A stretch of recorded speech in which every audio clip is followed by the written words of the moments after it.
Hard hitting vlogs. Hello friends, भी आज के हमारे वीडियो का टॉपिक है आखिर 2024 के लिए अरविंद केजरीवाल का क्या प्लान है। दोस्तों, इस वीडियो में हम पड़ताल करेंगे कि बीजेपी से पहले वो कांग्रेस को रास्ते से हटाना चाहते हैं।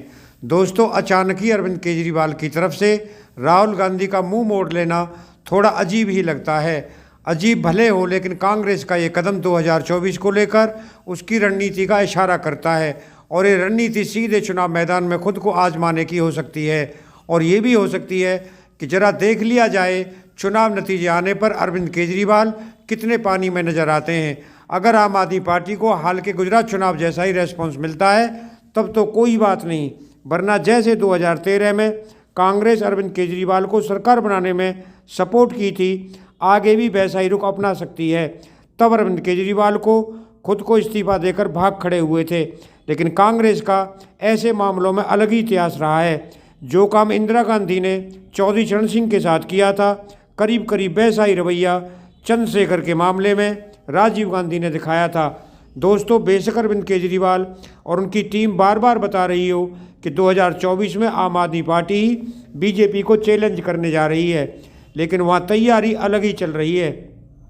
चैलेंज की बात करना, जनता में बस ये मैसेज देने की कोशिश है कि अरविंद केजरीवाल के प्रति भरोसा बढ़ सके। अरविंद केजरीवाल की नज़र दिल्ली की बड़ी कुर्सी पर तो है, लेकिन अभी वो खुद को कदम कदम पर तोलने की कोशिश कर रहे हैं। ज़मीन पर बने रहना भी ज़रूरी होता है, क्योंकि एक बार ऊपर होने की कोशिश किए और तभी नीचे से ज़मीन भी खिसक गई हो। आसानी से समझा जा सकता है कि क्या स्थिति होगी। दोस्तों, संघ और बीजेपी के प्रति जनता की अदालत में राहुल गांधी और अरविंद केजरीवाल बिल्कुल अलग अलग तरीके से जा रहे हैं। ये भी कह सकते हैं कि दोनों का तरीका एक दूसरे के उलट है। दोस्तों, तमाम कोशिशों के बावजूद कांग्रेस मुस्लिमों की पार्टी वाली अपनी छवि से बाहर निकल ही नहीं पा रही है और ऐन उसी वक्त अरविंद केजरीवाल खुद को राष्ट्रवादी हिंदू के तौर पर पेश कर देते हैं। लोग क्या कहेंगे जैसी बातों की परवाह किए बगैर वो मांग कर बैठते हैं कि रुपए को मजबूत करने के लिए नोटों पर लक्ष्मी और गणेश की तस्वीरें छाप देनी चाहिए। दोस्तों, अरविंद केजरीवाल को समझ आ चुका है कि हिंदू बहुल आबादी वाले देश में तुष्टीकरण की नीति अब तो बिल्कुल भी नहीं चलने वाली है। केजरीवाल और कंपनी तय कर चुकी है कि जैसे भी संभव हो बीजेपी के वोट बैंक में घुसपैठ कर आगे बढ़ने में भलाई है। वैसे भी राहुल गांधी की रणनीति पर भी तो केजरीवाल की नज़र होगी। कांग्रेस का हाल क्या हो रखा है ये भी किसी से छिपा तो नहीं है। अरविंद केजरीवाल की तरह राहुल गांधी के सामने पहले से ही ममता बनर्जी और नीतीश कुमार जैसे नेता मौजूद हैं। फ़र्क यह है कि अरविंद केजरीवाल को छोड़कर, चाहे वो ममता बनर्जी और नीतीश कुमार हों या फिर कोई भी क्षेत्रीय नेता, अपने इलाके से बाहर उनकी पहुंच ना के बराबर है। ऐसे नेताओं के दूसरे राज्यों में कुछ विधायक भले बन जाते हों, लेकिन मौजूदा दौर में ऐसा तो कोई और नेता नज़र नहीं आता जिसकी अपने जनाधार वाले राज्य के अलावा किसी और राज्य में भी उसकी सरकार हो। सिर्फ अरविंद केजरीवाल की दिल्ली और पंजाब, दो राज्यों में अपनी सरकार है। मुश्किल यह है कि चाहकर भी ममता बनर्जी बंगाल से बाहर अपना जादू नहीं दिखा पा रही हैं। नीतीश कुमार के लिए तो बिहार की कुर्सी बचानी ही मुश्किल हो रही है। किसी दूसरे राज्य में जेडीयू की सरकार बनने की बात फिलहाल तो कोई सोच भी नहीं सकता। दोस्तों, जो हालात है और जिस तरीके से अरविंद केजरीवाल अपने पांव फैला रहे हैं, ना तो किसी और क्षेत्रीय दल में वैसा इरादा दिखता है, ना ही कोई प्रयासी। राहुल गांधी और जेपी नड्डा दोनों ही क्षेत्रीय दलों की विचारधारा पर एक राय रखते हैं, लेकिन अरविंद केजरीवाल के मन में ऐसी कोई परवाह ही नहीं लगती। दोस्तों, वो खुद को राष्ट्रवादी हिंदू नेता के साथ साथ गरीबों का मसीहा और मध्यम वर्ग के सबसे बड़ा मददगार साबित करने में जुटे हैं। बेशक ये देश को ट्रिलियन डॉलर वाली अर्थव्यवस्था बनाने वाली सोच नहीं है, लेकिन माइक्रो इकोनॉमी धीरे धीरे पैठ बनाती जा रही है।